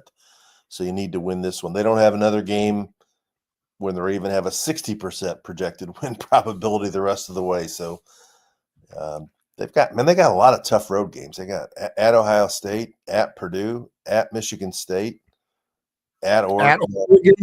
At Washington and Oregon, yeah. Well, Washington's only travel; they're not very good. But and Oregon they beat Maryland Sunday, I think it was. Was that at home? Yeah, it was in Seattle. Oregon has been a little up and down here of late. I'll tell you the team that's on the rise, Michigan. You mentioned that huge win. Yeah, man, that's a shocker.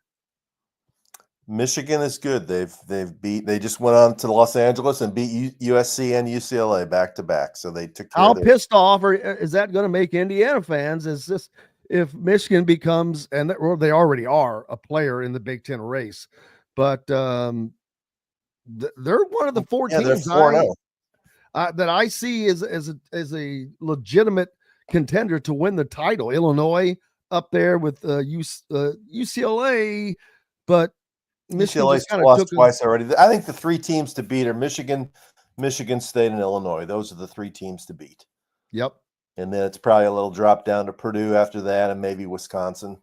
But how pissed off are Indiana fans going to be if Dusty May comes in and wins the Big Ten in his first season? On a 1 to 10 scale, it'll be like 17.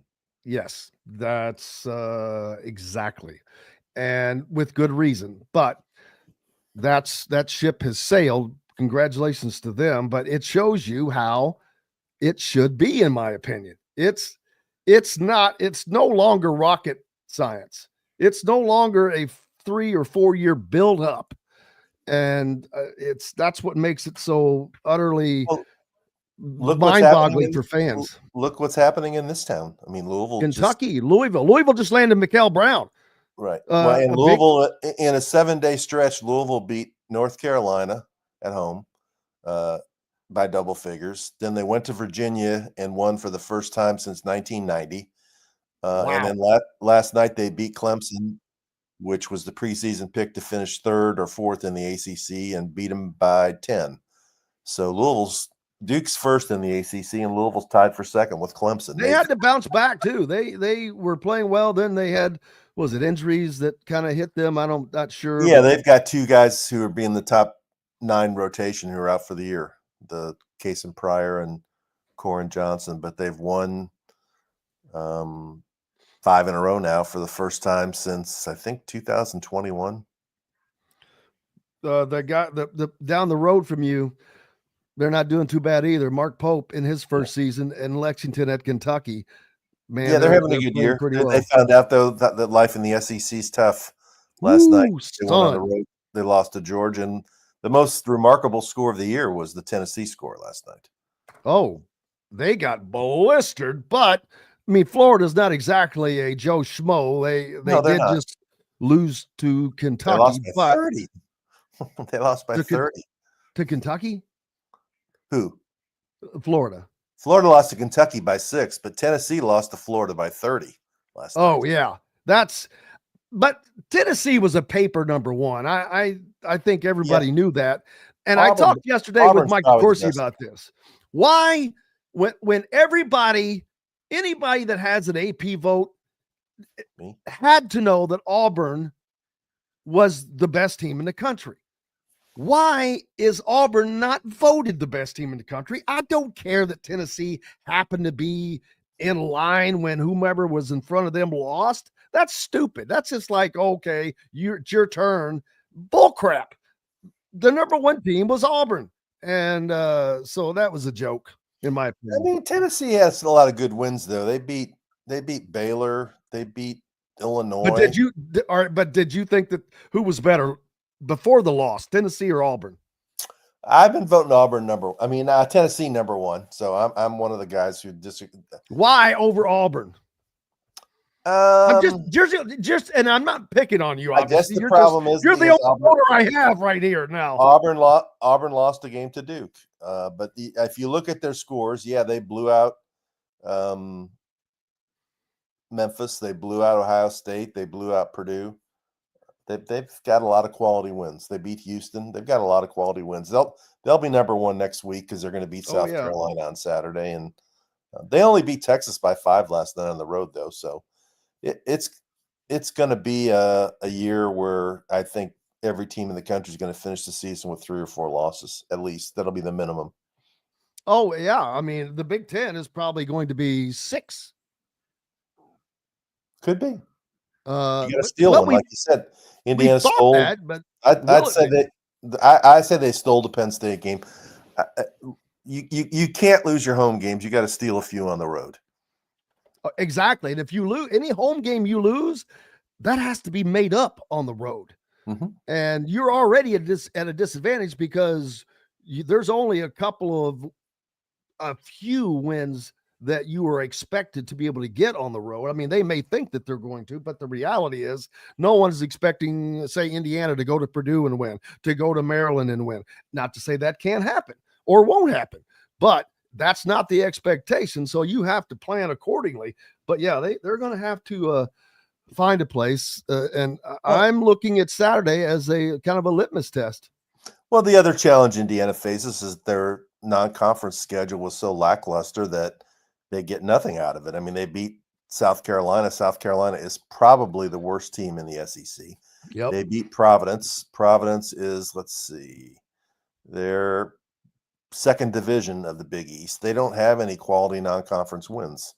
And then they getting blown out by Louisville the way they did, getting blown out by Gonzaga the way they did, that doesn't help. So any credentials they're going to build are going to have to come by winning in the Big Ten, which means they're going to have to, at least go 11-9 or maybe 12-8.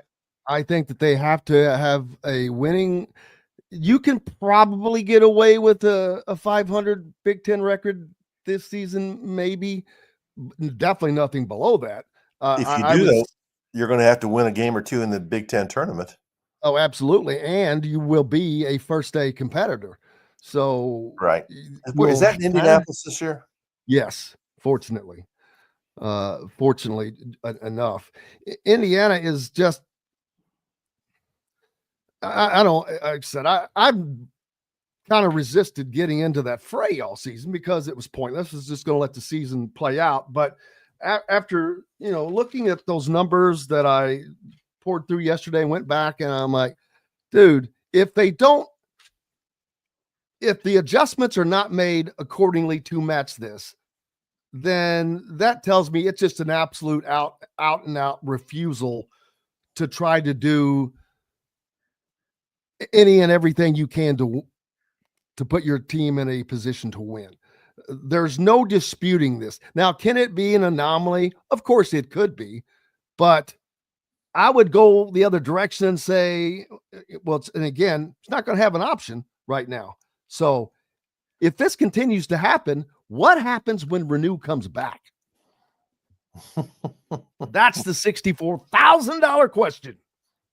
I mean, he's going to have to be a team guy, and he's going to have to be told this has been working, and we're going to fit you in. And some nights you're going to play the 5. And But will it happen? That's the question. Yeah, it's a great question. Because I just cannot see Mike Woodson sitting Malik Renew, and I just don't think he can resist himself on stubbing for people 8 minutes into a game in which Ballo just played 34 minutes in the last game and destroyed. He destroyed. He can play 34 minutes. He's fine. But it's like I don't understand where this thinking comes from that these guys can't play. He used to play more than that in college. And look at other teams. That's how it is. Your best players are on the court 80% of the time. No, you're right. Chucky Hepburn's consistently plays 34 to 37, 38 minutes for Louisville. He's done it all year long. They don't have any choice. And they've got a couple of other guys, Javon Hadley and Terrence Edwards, that are playing mid-30s minutes. So, yeah, I agree with you. It's just going to be a matter of, buying into the concept. And we don't have much reason to think that Mike Woodson's going to buy into the concept because he's never built his teams in that manner. And Malik Renew is a third-year guy who he's very loyal and committed to, and I'm sure it'll be tough for him to make a change. Yeah, I shouldn't have said the $64,000 question. I should have said the $604,000 question. That's probably a little closer to reality. And that is another thing. I think that money has been handed out to guys without the thought of really how it's going to work. And you can't run a business that way. That's for damn sure. You won't be in business very long. But when it's not your money, it's not that big of a deal. Yeah, I talked to somebody yesterday involved with recruiting, and I said, how does this work? And they said, well, they want to know, how much they're going to get before they even agree to visit. That's the way it goes.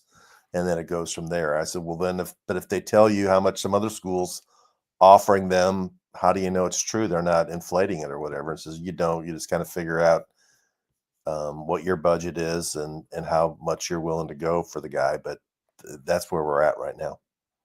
Oh, there's no question. The alleged NIL inducement to Quinn Ewers to come back to college football, but transfer for $6 million. That's, floating around out there, which I'm like, okay, if that information is out there, then who's offering this? How do you not find out about that? I know this is a different subject, but there are little to no rules. There has to be some guardrails. So the NCAA needs to immediately conduct an investigation right now and find out where this is coming from, whether they do or not. I doubt it because they lose everything. And they're like, I'm not getting in that. We get our ass kicked every time we go to court. So is there going to be any stop to it? It's going to take an act of Congress, literally. Yeah, I mean, the NCAA doesn't have the manpower. I don't think they have the will, considering all the losses they've taken in the courts recently, to even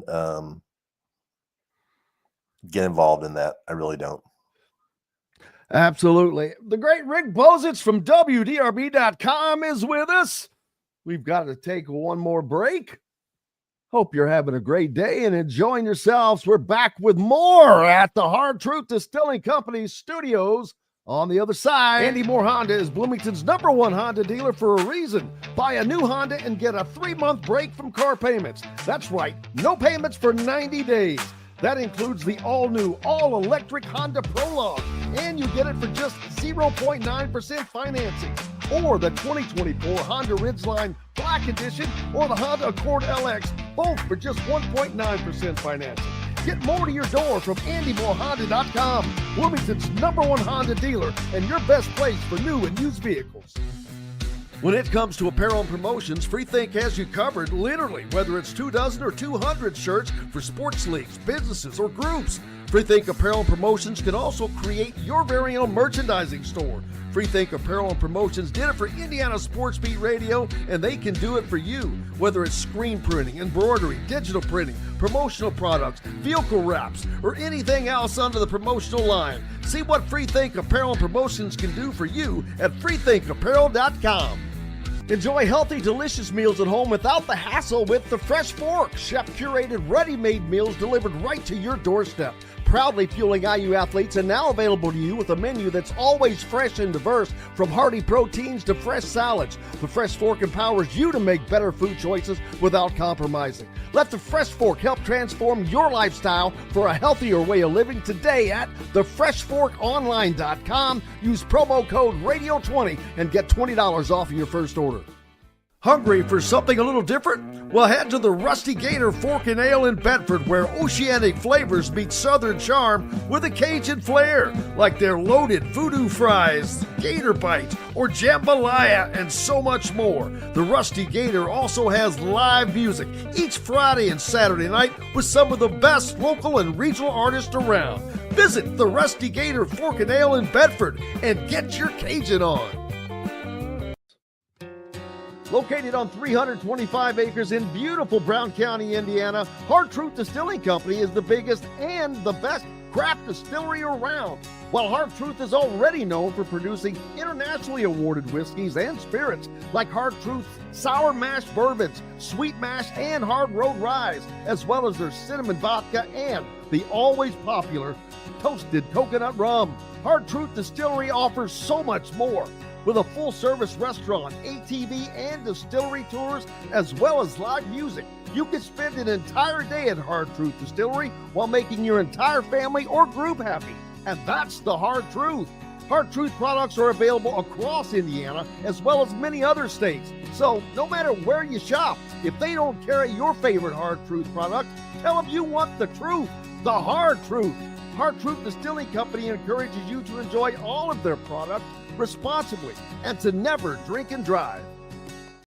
Welcome back, Indiana Sports Beat Radio on this Wednesday. Thank you so much for being with us from the Hard Truth Distilling Company studios. Rick Bozich, WDRB.com, is with us. And Rick, looking at the net rankings, Indiana has one quad one win, and that came in their most recent outing. Right. Mm-hmm. That's probably one of the fewest a team with the fewest quad one wins at the moment. I'm trying to look down through there. You look at Auburn, they've got 7. Duke has 5. Tennessee has 3. Houston, however, has none. 0-3. 0-3. They're spotless everywhere else, but not on the big line. But Florida's only got 1. Iowa State. See, a team like Iowa State, they're just gritty, good basketball team, and they're not signing all these superstars, but yeah, they're competing. North Carolina's only got 1. Texas has none. Well, North Carolina's not very good this year, are they? No. Kansas is 2-2. 4-0 for Mississippi State. I talked about them earlier. Are they the most undervalued team right now in the country? They're under the radar, and they are flying high. They got 4-0 and quad one wins. They won't be under the radar after Saturday. They play Kentucky Saturday. Where's that game? Starkville. Oh, Starks Vegas. Yep. That should be a hell of a game. That would be an unbelievable win for Kentucky if they could pull that out, but it would be that would boost Mississippi State up very high. Marquette 5 quad one wins. Kentucky 3-3. Just looking down through there. Texas A&M 3-1, another SEC team. 5-2 for Oregon. Oregon 5 quad one wins, although they have been a little shaky. Those 5 quad one wins, that's going to carry you a pretty good ways. Yeah, they've also got a home loss to UCLA, and they got blown off the floor by Illinois last week. I'm trying to find where Indiana even is in the net rankings. They're 58th. 58th, yeah. 58th. They are 1-3 in quad one games. They're spotless elsewhere, but they've where do you think that they have to be to make the NCAA tournament? You got to be into the low 40s? Mid to low 40s, yeah. You can't be behind UC Irvine. That's a lot of work. You got Boise State in front of them, Dayton in front of them. Northwestern is not a very good team, but they are ahead of Indiana. I mean, Penn State's what? How many spots ahead of them? 11. Yeah, they're 47th. UC San Diego, St. Mary's of California is 45th. They've got some serious. Vanderbilt. Are you kidding me? Vanderbilt. No, they got work. 38th. The best thing they have that going for them right now is they don't have any terrible losses. They got large margins, but they don't have a quad 2, quad 3, or quad 4 loss. 6 SEC teams in the top 15, 7 in the top 17. It's crazy. It's mind-boggling. 8, 9 in the top 30. They're 1/3 of the top 30 in the net rankings. Yeah, they're good. That's mind-boggling. Let's see. The Big Ten is 2, 3, 4, 5, 6, 7, 8. Big Ten's got 8 in the top, 9 in the top 30.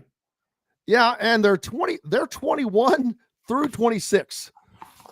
It's Maryland, Wisconsin, UCLA, Purdue, all there right in a row. That's Big East. I missed that UConn, but UConn, a little fall, and Liam McNeely out with an ankle injury right now. They're going to miss him. So, and he's been averaging double digits. I think UConn's got a tough game. UConn's at Villanova tonight. Yeah. All their games are tough, man. College basketball is just fun now. It is. As was college football. And again, what has been the rise of the SEC? Is it just a focus on basketball, or is it the portal? Didn't he mention Ole Miss? Chris Beard at Ole Miss. They're ranked. I don't know where they are. I mean, look at some of the coaches that are. I mean, Beard's been there now for a couple of years. Rick Barnes is a good coach who's been at Tennessee for a decade. Bruce Pearl's a good coach who's been at Auburn for a while. Nate Oates was kind of unknown, but he's come in and shown he's a really good coach. Took Alabama to the Final Four last year. They've hired a lot of good coaches in the league, and Calipari's in the league still, and they have the SEC network. They have the money to support the basketball programs in a way that they didn't used to in the past. And they've just taken a step. They've taken a step up in women's basketball too. They're very good in women's basketball. Well, someone said it the other day, so I can't steal the thunder, but the SEC basketball is what SEC football thinks they are. Yeah, you're right. It is. It's very good this year. I It's saw that. I crazy. think they went 30-4 against the ACC this year in non-conference games. 30-4. The Big crazy. Ten doing very well on the football side of things, though. They are 4-1 currently, I think, against the SEC in postseason play. They have 2 teams still active in the CFP. It could be an all Big Ten final. We'll have to see if Penn State or Ohio State rather can get past Texas in Arlington. Lucky break for the Longhorns. Yeah, and they're going against Quinn Ewers, who was at Ohio State for a semester and made $1 million or whatever it was. Cup of coffee. I mean, from the results of the first 2 batches of playoff games, Ohio State seems to be the team playing the best. So they flipped the narrative from after the Michigan game of how Ryan Day was on his way out and nobody liked him and couldn't win the big game. They've looked great in the 2 games they've won. I'd say Notre Dame has also looked the second best because of the way they played. Showed it some toughness and athleticism to beat Georgia. I'd say Texas probably the 3rd best team, but they've been a little shaky. They've had a lot of close games, and Penn State's the team with the most question marks. Even though they've won 2 games, they haven't played the toughest competition. And until they actually beat a good team, I think people are not going to be a believer in James Franklin. I normally would be there as well. Their offense has really taken off, as Penn has State? Ohio State's. Yeah, Yeah. State and Ohio State both we're living more on defense. Ohio State's offense was so, but it has come to life. But as has Penn State's. Drew Allar, he's good. Has played very, very well. Tight end's good, and they got two really good running backs. One's more of a power guy, and the other's a change of pace guy who's faster. But they've got a great running game, and their defense does such a great job. It really aids their offense. It keeps them in better field goal position, gets them better field goal position. And it's just, they probably have the best defense of the four remaining teams, I think. Yeah. The question is that their best defensive players, they're not sure if he's going to be able to play. Abdul Carter, the defensive edge rusher, he got hurt in the last game, and they're non-committal on whether he's going to be able to play in this game against Penn State plays Notre Dame, right? And Texas plays Ohio State. Yeah. I mean, yes. The Big Ten just needs to get one team to the finals. That's what you need. But how nice would it be to get both in there? And the SEC is actually only still remaining because of a blown call, in my opinion. And because Texas really isn't an SEC team. This is their first year in the league, but I don't really consider them an SEC team. But that's just me. Exactly. How about Tom Allen? Tom Allen goes from the frying pan to the top shelf. How ironic. I don't think it's ever happened. A coach gets fired at a school, goes someplace else like he did, winds up in a great position, but his old school also skyrockets. So it was a win-win for everybody.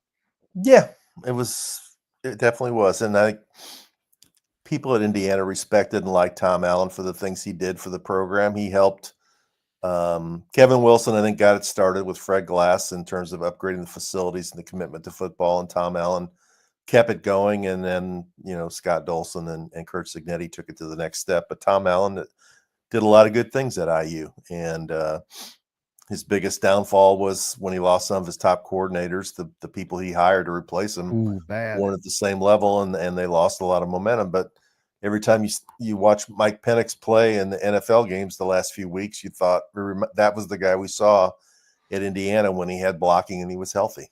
He can throw the ball with anybody. Dude was fun to watch. But I think Indiana is going to be fun to watch again next year with Fernando Mendoza coming in. So I'm wondering, will Indiana be better next year than this year? Because they are really adding some great pieces. They may have lost less players to the portal than any other team in the country. Right. Any P4 team. Yeah, you're right. And they've gotten some good ones. That receiver they got out of Michigan the other day is a good player, who I think will be a really good slot receiver in Indiana. That's and a decent return guy. That'll be they've got a lot of returning talent. The schedule will be harder, and there'll be one less home game, but they've got a lot of returning talent, and we'll see if he can keep it going. Just keep stacking winning seasons. That's what you have to do. Yeah, the season does get difficult next year when you go to Oregon, to Penn State, and to Iowa. So if they could come out 1-2, and that, they would be ahead of the game, I think. Yeah. And they've got, if Mendoza is the real deal, and, the receivers are quality receivers, the back should be good. I mean, probably need to add a few more offensive linemen still. Yes. Never have enough of those, and maybe another defensive lineman, maybe a linebacker, because they do lose Jalen Walker, who's a really good player. And Iowa just added the quarterback from South Dakota State. Who, he two-time national champion. So their offense was much better this year, but it was a running offense. Now they're adding a guy that can throw the ball, and they've got Tim Lester. That's going to be interesting. The Big Ten, just like in basketball, is still the Big Ten. It just seems like it's the bruising league. In basketball, the bruising league, whereas like the SEC is considered a little more pace. I think the Big Ten needs to get to that point, because it seems like it haunts them when the tournament comes around. Yeah. Kirk Ferentz, though, is old school. He's good. It's like trying to convince him not to play two guys in the post to give up his running. Oh, what's up next for you, brother? Everybody's on the road this weekend. Indiana's at Iowa, Kentucky's at Mississippi State, and Louisville's at Pittsburgh. So I'll be home watching games on TV, enjoying the football play. That's Thursday and Friday night, right? One game Yes, Thursday, one sir. game Friday. Yes, sir. So I'll be enjoying that, and I usually pay attention to what Lamar Jackson's doing. He's got a big following here in town, and I think the Ravens play the Steelers on Saturday night, so I'll be tuned into that. Although the IU game's Saturday night too, right? And the Kentucky basketball game. 8 p.m. Saturday. Yep. Yeah. So that's going right against the Steelers and the Ravens, and Kentucky, Mississippi State's at 8:30. So I'll have to have, it'll be a 3-screen night. You'll go into the war room. Yes, I will. Rick Bozich, WDRB.com. You should be giving him a follow and keeping up with all of his content at WDRB.com. Appreciate you, buddy. Look forward to seeing you. All right. Thanks, Jim. Have a good one. Thank you, brother. Happy Stay New safe. Year to you. You as well. I say hi to Ruby. Rick Bozich from WDRB.com. Big thanks to everybody, especially each and every one of you. Without you, we have no reason to be here. We're grateful for that opportunity. Back tomorrow to do it all again. Coach Griffith will be with us, Bob Kravitz, and more. Until then, I'm Jim Coyle. I will see you on the radio. Thanks for listening to Indiana Sports Beat Radio. Be sure to subscribe to our YouTube page for more clips and team coverage of Indiana basketball, football, and more. You can also find full episodes and tons of other content on thehoosier.com. We'll see you next time for another edition of Indiana Sports Beat Radio.